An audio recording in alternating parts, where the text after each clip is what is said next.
So Congress BRS drama కంపెనీలు ఆ రెండు పార్టీలను ప్రజలు విశ్వసించే పరిస్థితి లేదు. సీఎం వ్యాఖ్యలు ఆయన అజ్ఞాని అని నిదర్శనం. ఏం సాధించారని సంబరాలు చేస్తున్నారు అని చెప్పేసి ఎంపీ ఈటల రాజేందర్ నిన్న వ్యాఖ్యానించారు. సో నిన్న సరూర్ నగర్ స్టేడియంలో సో నిన్న అక్కడ ఏ విధంగా జరుగుతున్నాయి అని చెప్పి, ఎందుకంటే ఈరోజు సాయంత్రం 3 గంటల నుంచి భారీ బీజేపీ సంబంధించి భారీ బహిరంగ సభ ఉంది కదా. సో ఈ నేపథ్యంలో నిన్న అక్కడ సందర్శించారు. పనులన్నీ ఏ విధంగా జరుగుతున్నాయి అవన్నీ కూడా చూసే ప్రయత్నం చేశారు. సో అక్కడ నిన్న మీడియాతో కూడా మాట్లాడారు. నేడు హైదరాబాద్కు జేపీ నడ్డా సరూర్ నగర్ బహిరంగ సభకు హాజరు. సో కాంగ్రెస్ బీఆర్ఎస్ పార్టీలు డ్రామా కంపెనీలు అని ఎంపీ ఈటల రాజేందర్ విమర్శించారు. సరూర్ నగర్లోని శనివారం నిర్వహించనున్న బహిరంగ సభ ఏర్పాటుకు ఆయన పరిశీలించారు. ఈ సందర్భంగా మాట్లాడుతూ కేంద్ర మంత్రి కిషన్ రెడ్డిపై సీఎం వ్యాఖ్యలు ఆయన అజ్ఞాని అవివేకానికి నిదర్శనమని తెలిపారు. ఒకసారి డీటెయిల్గా వద్దాం. సో రేవంత్ రెడ్డి ఈ మధ్యలో చూసినాం కదా. సో ఈ మధ్యలో ఢిల్లీ గులాంలు, ఢిల్లీకి బానిసలు అని చెప్పేసి ఏవైతే వ్యాఖ్యలు చేశారు, సో దానికి అజ్ఞాని అని చెప్పేసి నిదర్శనం అని చెప్పేసి ఈటల రాజేందర్ కామెంట్స్ చేశారు. సో డ్రామా కంపెనీలు ఆ రెండు పార్టీలు ప్రజలు విశ్వసించే పరిస్థితి లేదు.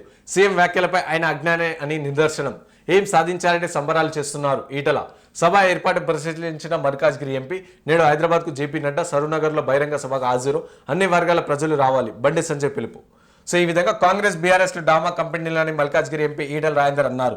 ఆ రెండు పార్టీలు ప్రజలు విశ్వసించే పరిస్థితి లేదన్నారు. ఈ ఎన్నికల్లో తాము ఇంకాస్త సర్దుకొని ఉంటే బీజేపీకి మరో 4 సీట్లు వచ్చేవని అన్నారు. శనివారం సరూర్ నగర్ బహిరంగ సభకు ఏర్పాటు చేసిన నేపథ్యంలో ఈటల రాజేందర్ ఏర్పాట్లను పరిశీలించారు. అనంతరం ఆయన మాట్లాడుతూ ప్రధాని మోదీ వద్దకు వెళ్లి తాము రాష్ట్రాన్ని ప్రాజెక్టులు ఎలా తీసుకురావాలి, ఎలా బాగు చేసుకోవాలని ప్రయత్నిస్తుంటే సీఎం రేవంత్ రెడ్డి మాట్లాడుతున్న తీరు ఏంటని ప్రశ్నించారు. కేంద్ర మంత్రి కిషన్ రెడ్డిపై సీఎం వ్యాఖ్యలు అజ్ఞానానికి అవివేకానికి నిదర్శనమని అన్నారు.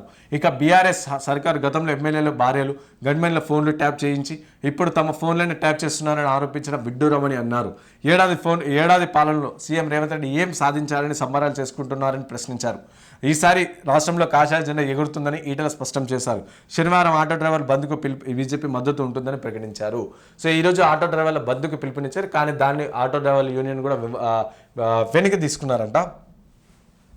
ఎమ్మెల్యే ఎన్నికల టార్గెట్. ఇప్పటికే కాంగ్రెస్ చేపడుతున్న విజయోత్సవాలకు కౌంటర్గా ఈ నెల 1న కేంద్ర మంత్రి ఛార్జ్షీట్ విడుదల చేస్తారు.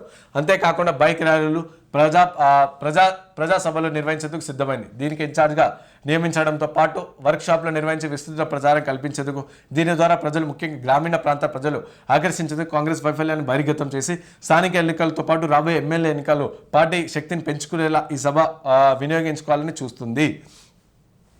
సో ఈ విధంగా సరూర్ నగర్లో భారీ బహిరంగ సభ బీజేపీ ఏర్పాటు చేస్తుంది. సో ప్రధానంగా చూసుకుంటే లోకల్ బాడీ ఎలక్షన్స్ ఏ విధంగా అవుతున్నాయో, సో లోకల్ బాడీ ఎలక్షన్ల టార్గెట్గా పెట్టుకొని దాని తర్వాత 2028 కావచ్చు, 29 కావచ్చు, సో అప్పుడు ఎమ్మెల్యే ఎలక్షన్లు ఉంటాయి కదా.